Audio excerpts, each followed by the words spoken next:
ఇంకెప్పుడు నీ మొహం నాకు చూపించుకో. ఏమైంది? చూడు, నన్ను ప్రేమిస్తున్నాడంట, కాదంటే చస్తాడంట, అవునంటే మా వాడని చంపైనా పెళ్లి చేసుకుంటాట. ఇలాంటి మాటలు మాట్లాడడానికి సిగ్గాలేదా నీకు? లలిత ప్లీజ్ కంట్రోల్ యువర్ సెల్ఫ్. రే నువ్వు వెళ్ళరా, వెళ్ళు. అసలు ఎందుకు తరుణ్ మగాళ్ళంతా ఇలా బిహేవ్ చేస్తారు? 4 సార్లు కలిసి సినిమాకి వెళ్తే అమ్మాయి ప్రేమిస్తోందనేసుకుంటారా? ఏ అమ్మాయిలు అబ్బాయిలు ఫ్రెండ్స్ గా ఉండలేరా? మాట్లాడుకుంటే ప్రేమించేసుకోవాలా? అసలు అందరూ నీలాగెందుకు ఆలోచించరు? మాధవి నువ్వు కలిసి ఇన్నేళ్లుగా తిరుగుతున్నారు. నువ్వు ఎప్పుడైనా ఇలాంటి పిచ్చి వేషాలు వేసావా? అసలు ఇలాంటి వాళ్ళకంటే బస్ స్టాప్ లో అమ్మాయిలు చూడగానే విజిలేసి ఏడిపించే వాళ్ళే ఎంతో బెటర్ తరుణ్. వాళ్ళు ఒక అమ్మాయి దగ్గర నుంచి ఏం కోరుకుంటున్నారో డైరెక్ట్ గా అడుగుతున్నారు. కానీ ఇలా స్నేహం పేరుతో సంవత్సరాల తరబడి తిరిగి ఆ తర్వాత ప్రేమించామని కబుర్లు చెప్పడం ఎంత మోసం.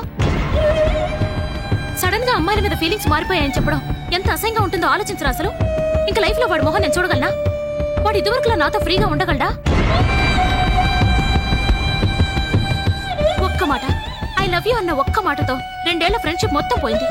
నేను వాడిని చెంప మీద కొట్టినందుకే ఏడ్చాడు, కానీ వాడు నా నమ్మకం మీద కొట్టినందుకు నేనెంతగా ఏడుస్తున్నానో వాడికి తెలియదు. తప్పు వాడిది కాదు తరుణ్, నాది. ఒక అమ్మాయి అబ్బాయి స్నేహంగా ఉండొచ్చని నమ్మనే నాది తప్పు. I'm a pool.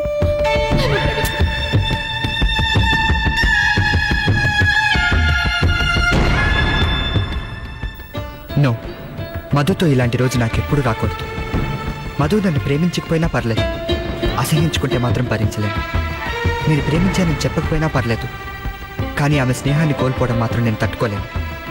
నా ప్రేమ విలువ మా ఇద్దరి స్నేహం అయితే ఆ ప్రేమ నాకొద్దు. ఐ లవ్ యూ అనే ఒక్క మాటతో మా ఫ్రెండ్షిప్ పోతుందనుకుంటే ఆ మాట నేను మధు లైఫ్లో ఎప్పుడూ చెప్పను. గాడ్, నా ప్రేమని నా గుండెల్లోనే సమాధి చేసే శక్తి నాకివ్వు.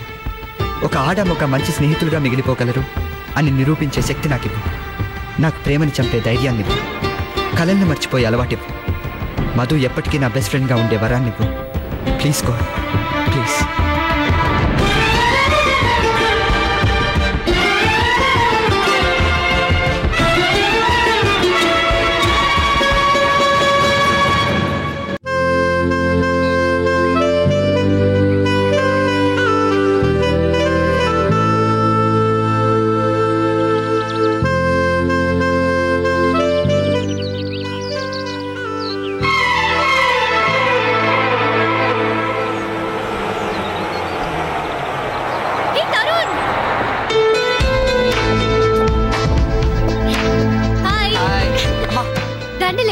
కార్పెట్టేది బ్యాండ్ మేళం ఎక్కడ?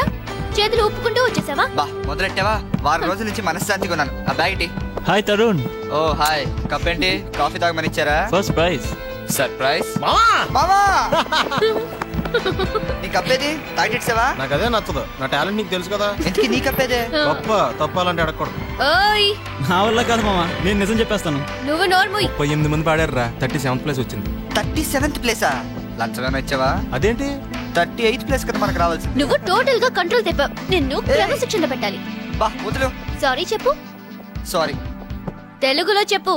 క్షమించు. అది. Congratulation sir. ఇంత బస్ చేసుకెళ్ళి ఒక్క కప్పు తెచ్చామని ఎటకారం చేస్తున్నావా? ఆనంద్ సార్, బ్యాగ్ తీసుకురా. సారీ సార్, బ్యాగ్ బెంగళూరులో మర్చిపోయాను. నేను అడిగింది నీది కాదు, నాది. నాది తెచ్చుకున్నాను సార్, మీదే మర్చిపోయాను. మర్చిపోలేదు, ఊరికే విసిగిస్తున్నాడని బస్ లోంచి నేనే విసిరేసావా? వాడి గొడవ ఎందుకు గానీ ఊళ్ళో కబుర్లేంటి? బెంగళూరు విషయాలు నువ్వే చెప్పాలి.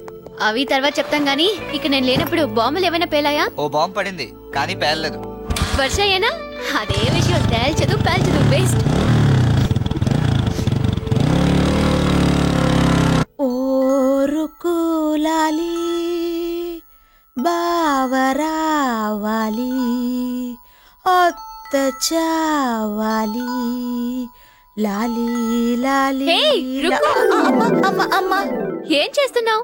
పడుకుంటే నిద్ర పట్టట్లేదు, అందుకే జోలపాటు పాడుకుంటున్నాను. నీకు నువ్వే పాడేసుకుంటున్నావా?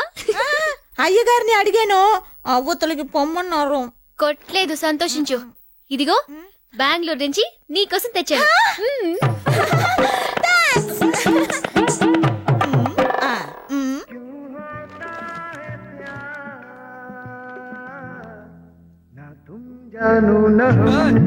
పిచ్చెక్కిందా నీకు?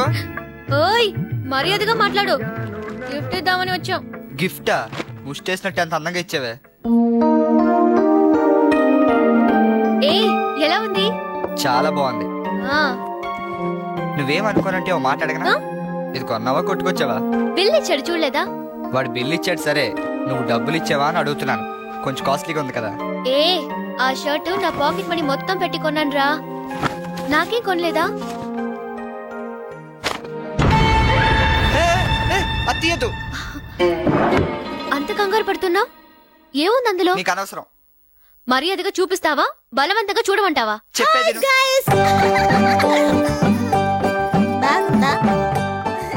దీనికి లిప్స్టిక్ తెచ్చింది నువ్వేనా? తప్పు చేశానంటావా? ఇలా ఫోటో దిగి మీ అత్తకు పంపించు, చూసిన వెంటనే చేస్తుంది. లేదంటే మా అమ్మ జడుచుకుంటుంది. మరీ కోడికి రంగేసినట్టు వేసేసింది. ఇంతకి నా గిఫ్ట్ ఎదురా? కొనలేదు. కొనలేదా? మర్చిపోయాను. మర్చిపోయావా? ఓవర్ యాక్షన్ చేయకు. సారీ చెప్తున్నాగా. బెంగళూరు విషయాలు ఏమైనా చెప్పు. ఏమున్నాయి? రే ఒక ఇంపార్టెంట్ విషయం చెప్పడం మర్చిపోయాను. ఏంటి? బయలుదేరే ముందు రోజు ప్రకాష్ నా దగ్గరికి వచ్చి ఎలా చెప్పాలి నీకు? ఇప్పుడు నేను ప్రకాష్, నువ్వు నేను. అటువైపు చూడు. ఏం చూడను? ఏదో ఒకటి చూడు. దగ్గొస్తుందా? వాడు వచ్చాడని చెప్పడానికి సిగ్నల్ రా. ఓహో. యునో మాధవి, ఎగ్జాక్ట్లీ నిన్ను చూసిన దగ్గర నుంచి యాక్చువల్లీ నేను నిన్ను చూసి చాలా ఇంప్రెస్ అయ్యాను. యునో నేను నార్మల్గా జనరల్గా అమ్మాయిలతో ఎప్పుడూ మాట్లాడలేదు. యాక్చువల్గా నేను చెప్పాలనుకునేది ఏంటంటే, విసిగించకుండా చెప్పు. I'm in love with you. నేను నిన్ను ప్రేమిస్తున్నాను. ఏంటి అలా ఉండిపోయావు? ఏం లేదే. మరి నువ్వేం చెప్పావు? ఏం చెప్పంటావు? నాకేం తెలుసు? నా బెస్ట్ ఫ్రెండ్ అని చెప్పుకొని తిరుగుదాం. నా మనసులో ఏముందో తెలీదురా నీకు? నీ మనసులో ఏముందో నీకే తెలీదు, నాకెలా తెలుస్తుంది? ఓకే, నేనేం చెప్పానో చెప్తాను. ఇప్పుడు నువ్వు ప్రకాష్, నేను నేనే. అలా నుంచుంటావేంటి? ఏదైనా బ్యాక్గ్రౌండ్ మ్యూజిక్ ఇవ్వరా? మ్యూజిక్ ఏంటి? సినిమాలో చూడలేదా? ఏదైనా ఇంపార్టెంట్ సీన్ వచ్చినప్పుడు మూడ్ కోసం మంచి మ్యూజిక్ ప్లే చేస్తారు. ఓహ్ అదా. Stop. I love you two అని చెప్పేసాను అనుకున్నావా? లేదు, నువ్వు కంగారు పడ్డావు కదూ. నాకెందుకు కంగారు? నాకు మాత్రం భలే కంగారుగా అనిపించిందిరా. అందుకే ఆలోచించుకోవడానికి కొంచెం టైం కావాలని చెప్పి ఎస్కేప్ అయిపోయా. అసలు వాడికి ఏం చెప్పమంటావు? నచ్చితే నచ్చడని చెప్పు, లేకపోతే లేదని చెప్పు. అదే ఏం చెప్పాలో అర్థం కావట్లేదురా. ఇదే చెప్పు. ఆహా, అంత ఈజీగా చెప్పను. ఈ విషయం మనసులో వేసి బాగా రుబ్బి ఆలోచించి ఆ తర్వాత చెప్తా. ఈలో ప్రకాష్ కొడుకు పెళ్లి వయసు వస్తుంది. ప్రస్తుతానికి నాకు నిద్ర వస్తుంది. Good night.